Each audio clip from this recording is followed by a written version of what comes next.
Bonjour tout le monde.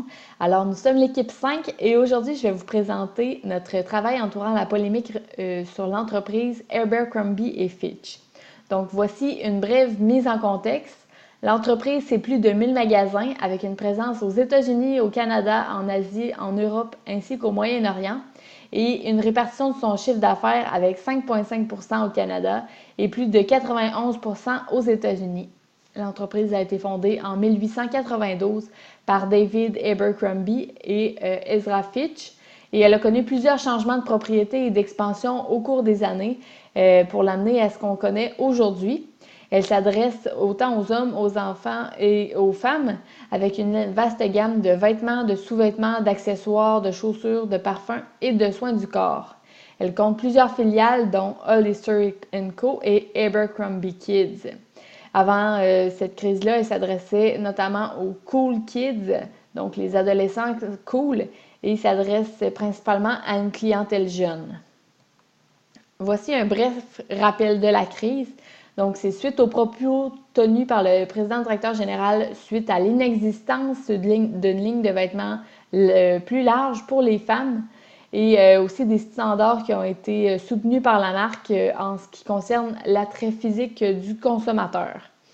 Voici les actions qui ont été prises par le consommateur. Donc, ça a commencé par une pétition pour entraîner la destitution du président directeur général ainsi que des excuses de sa part, ce qui a suscité une véritable polémique sur les réseaux sociaux. Et plusieurs influenceurs se sont mis de la partie, dont Ellen DeGeneres.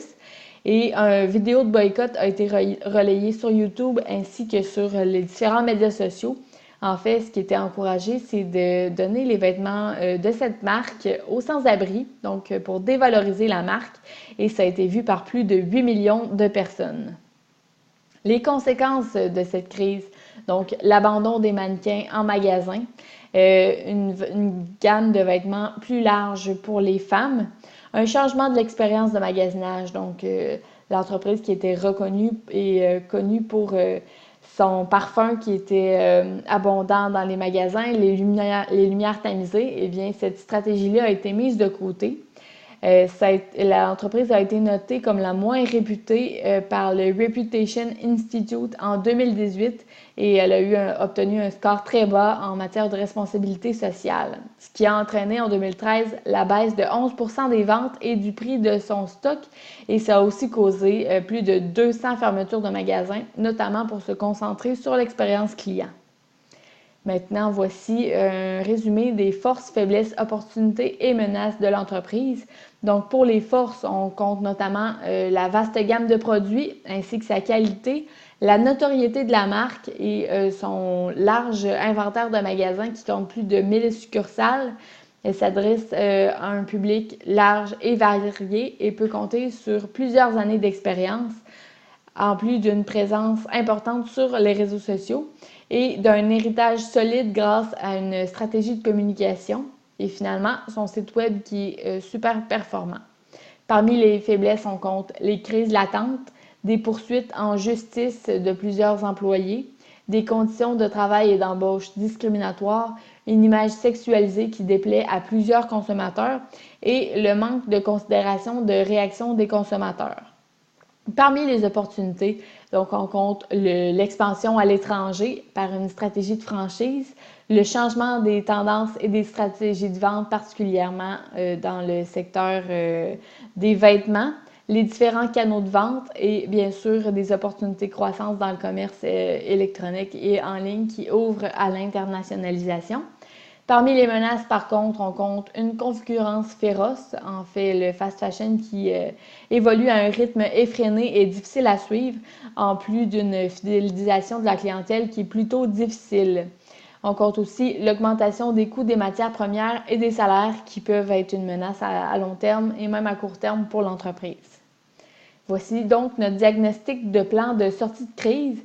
Donc, en fait, la stratégie de départ de l'entreprise a été adoptée pour le silence, celui-ci a pris fin par la prise de parole du président directeur général qui n'a fait qu'empirer la situation en présentant des excuses un peu déguisées.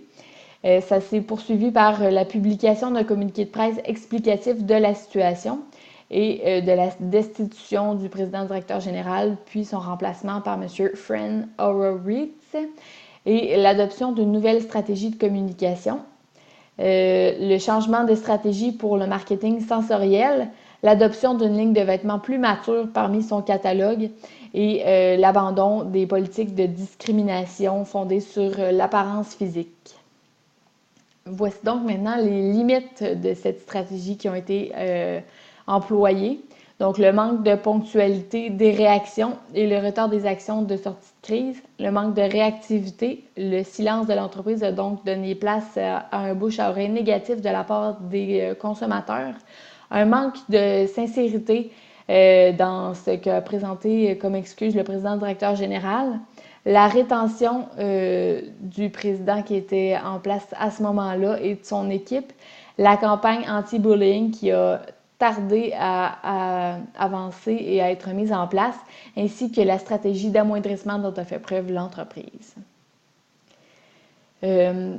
Voici donc à la source du problème les différentes variables du marketing mix.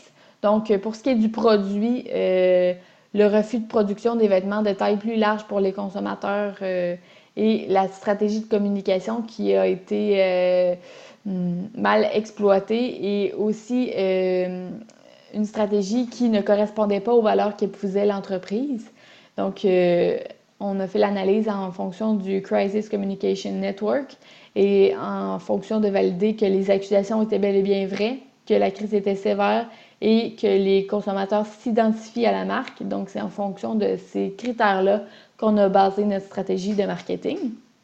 Et si maintenant on faisait un retour en arrière, donc si on avait pu proposer à ce moment-là une solution que l'entreprise aurait pu adapter pour se sortir de cette crise-là, ça aurait été surtout d'adopter la transparence, donc en communiquant immédiatement et en revenant sur les propos du président pour affirmer que ce n'étaient pas les valeurs qui étaient soutenues par l'entreprise, en annonçant aussi le licenciement de Mike Jeffries ainsi que son remplacement qui se serait fait subséquemment et en anticipant à la base les demandes des consommateurs de mettre en vente des produits qui s'adressent à toute la clientèle, donc en offrant une gamme vaste qui correspond à tous les profils physiques.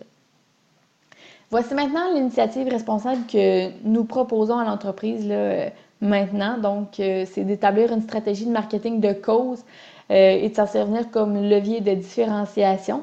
La cause qu'on déposerait, ce serait les personnes plus démunies ainsi que les sans-abri. Et cela, ça se traduirait par un programme de collecte de vêtements. Et sous forme d'échange, en fait, les consommateurs qui viendraient porter un vêtement pourraient avoir un bon pour leurs achats futurs. Et en plus de cela, on mettrait aussi des articles qui on se servirait des articles qui sont non réutilisables afin de créer une nouvelle gamme de vêtements qui serait plus verte, donc la Green Line, dans une politique plus environnementale.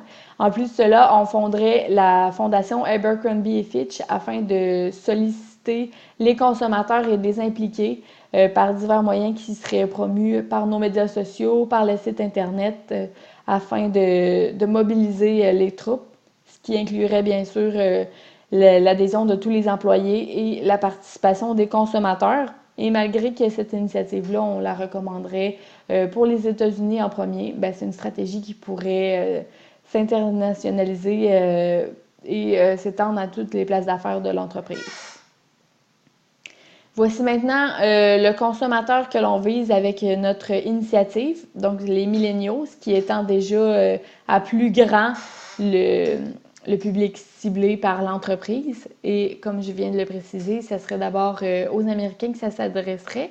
Et on ferait une segmentation psychographique en fonction des valeurs. Donc, les consommateurs qui utilisent ces achats pour avoir un impact environnemental, social ou éthique.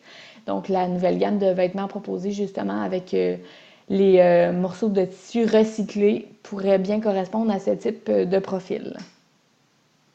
Donc, la vision globale de cet effet de ce revirement responsable, en fait, donc sur l'aspect social, on dénoterait une amélioration de la qualité de vie des plus démunis. Et sur l'aspect environnemental, le recyclage et la réutilisation des matières premières entraîneraient moins de pollution.